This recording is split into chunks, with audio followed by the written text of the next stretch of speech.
In terms of analysis of the first half, there's only one place we can start, and that's with this Frank Lampard incident. No goal line technology. This is so far over the line. Yeah, well, I don't think we need to describe the goal, Dara, but, you know, I think the World Cup gets better for me and for all Irish people, I think, because this is an embarrassment.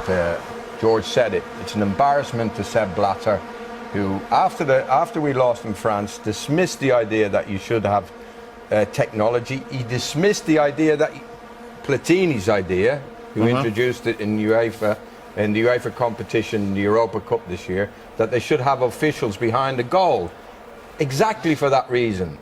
But he poo-pooed that. We're not going to change for anybody, and I'm absolutely delighted. I'm sad for England, but for Sepp Blatter, I'm absolutely delighted because he insulted us. Well, you think post-Paris and all the stuff that people here went through, Liam, but, you know, if the score stays at 2-1, and that footage is there for everybody to see, there will be absolutely murder. England have been robbed. Great. I'm happy. Well, you're not happy for England, you're happy No, I'm not happy for England at all, but I'm happy that this guy, who doesn't want any change, or unless he thinks of it, or his pals think of it, Michel Platini didn't want it. He didn't want Michel Platini's idea. Let's move on to other things. But John, just your view. I think it exposes, Dara, the obvious need for technology in football. And this will prove. I think there'll be changes after this particular incident now for future big tournaments, because it's a very simple thing. We see it on television. It's not as if all the people say, oh, you stop the game and you do this. For those particular things there, it's an obvious one that is an injustice. It shouldn't happen, and they have to bring in technology now, I think. These are the scenes at half-time in the Argentina-Mexico match because of the controversial first goal that gave the lead to Argentina after 25 minutes. Hugely disputed and, in the opinion of our panel, unquestionably an offside goal. And the Mexicans were protesting very strongly indeed, and very justifiably, that they were dealt a very poor hand, that was an injustice. Yeah, it was, Bill. For the second time today, we've seen, you know, the game brought into disrepute by people who aren't really good enough to officiate at this level. There's no recourse to video evidence that would have made both decisions very clear, and therefore there's no recourse to justice.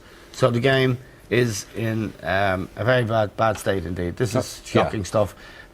Mexico, people sitting up tonight watching this, they've been absolutely robbed. It's so much offside, it's unbelievable. All right, let's look at it, Ozzy. There's no question but it was offside. No, it's no question whatsoever. In fact, it's a kind of farcical decision, because the lineman was very much in line. It's the Michel is winning the Jerez, very good ball from Messi, and then the rebounds, and Teres put the goal in. Very, very clearly offside. And if you look at the lineman, he's exactly in that position. He had to see that. It looked like impossible that he couldn't see the offside. In the goal that England scored today, maybe the lineman was not in line with the post, so maybe you can say some kind of but you can't say that about the linesman. Not in here. John, do you share that? Terrible mistake. Yeah, I think Ozzy's bang on. It must be 2 to 3 yards clearly offside. Yeah. And what should make it easy for the linesman is that the goalkeeper's not involved in it. You know, normally if the goalkeeper's back on the line, you say, are there two players back or not? Yeah. But the goalkeeper was way out of it, and two defenders, you know, trying to get back. Yeah. No, it was. But it has to be two defenders between you and the goal. There were actually no defenders. It wasn't even close, Bill. So there's usually a goalkeeper there, at least, isn't it? But it's scandalous. And I mean, it's an infamous day in many respects. When you look at that goal in a World Cup knockout match, and then you look at the afternoon, which was a disgraceful decision in relation to the England match. This is truly mind-boggling. I was watching this at home, and I could tell. I think Capello, who's 60 yards away, can tell. Everyone in the ground could see. It wasn't even close. I mean, this is a mile. This is 3 feet. The linesman has to see that.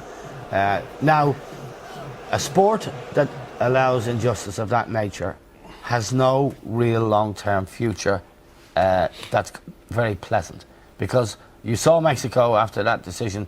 They fell apart. They gave a second goal to Argentina, but it must have broke their heart. It's so grossly and grotesquely unjust. It's wrong. Absolutely. I think, you know, for a country like Mexico, to be playing Argentina in the last 16, I think to be done like that. We know what it's like to be done. To be done like that is a heartbreak. Yeah. It's just a head wrecker. And they have. Would you pass It's a head it on like wrecker. that though? I mean, Well, John, I think it's impossible for anybody's Yeah. head to go that much. Well, it might That have you're been the possible. So defender- that's Go only an ahead. excuse, but for the John, is it? defender- It's only well, an the defender's excuse. back Is on it? his Ozzy and I own, have some human empathy with that person. You don't. No. I have He's a professional footballer. You know, he's got to do the job. He's on his own. So you're Can not. he pass You're it? you're unforgiving. No, I'm not. I would have great Ozzy, sympathy no. with the Mexican team, Bill. Oh, yes. And I would expect them being downhearted. But I can't see anybody being downhearted to do what that defender did. Yeah. That's right. No. I don't justify the second goal. It was a big mistake, and this is it. I certainly have, like my esteemed colleague here say, a human empathy for the Mexicans. Certainly, yes. I would. Yes, of course. I think one of the important points as well to remember is that Mexico have only beaten Argentina 4 times in 25 internationals, so they have an inferiority complex coming into the game. The bigger point is they started off very well. They did. They tested the Argentinian defence and the goalkeeper with shots, and Argentina weren't playing up to the point of this incredible decision. Okay, well, we look at some of those chances after the commercial break, but it's time now.